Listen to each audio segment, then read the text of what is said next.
Het is winterskwaar en dat brengt sneeuw en iels om mij hem mee. De kans op gladens is ook volle grutter en dat kind daar gevaarlijke situaties leiden. Maar wat moet je doen als je auto in de slip brekt? Riet-instructeur Nico Lieklema neemt dus mij voor een rondje in de auto en leidt het uit. Als je dan in de slip rijdt, je mag gewoon het systeem van de auto het werk doen letten. Daar has namelijk een anti-blokkeersysteem op de auto zitten. Er zit een ESP op, een elektronisch stabilizing systeem zit erop die auto in het gereel houdt. En dat ABS, als dat er namelijk mooi op haast, ja, het grote voordeel van het ABS is dat die enorm snel de rem vast en even los liet. Vroeger zijn we altijd van dat je dus gewoon pompend remje doen moest. Maar ja, dat pompend remje, dat weer na een maand weer het dikkel achter hel.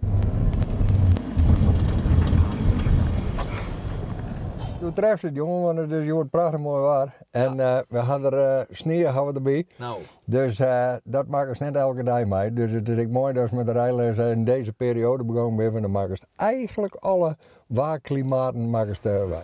Een slipcursus is geen standaard onderdeel van rietlessen. Mijn neffens Lieklema zou dat net een verkeerd ding wijzen. Op die wijze leest om te gaan met gladens, wat een soort ongemakken voorkomen kan. Wat je absoluut net wil maken, is een één keer heel bot aan het stuur scoren.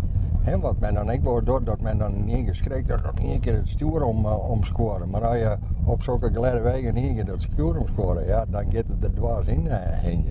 Ja, dat is net handig erin. Ja? En wat je ik absoluut net wil maken, is gewoon het erin. Je moet je snelheid passen. Nou, kom maar een deel later thuis. Ja, maar dan kom je in ieder geval nou thuis. Als hij er het risico dat je er in het ziekenhuis leest, dan zou je namelijk mooi thuis komen. Nou, dan ga je door. Ja? Ja. Mooi.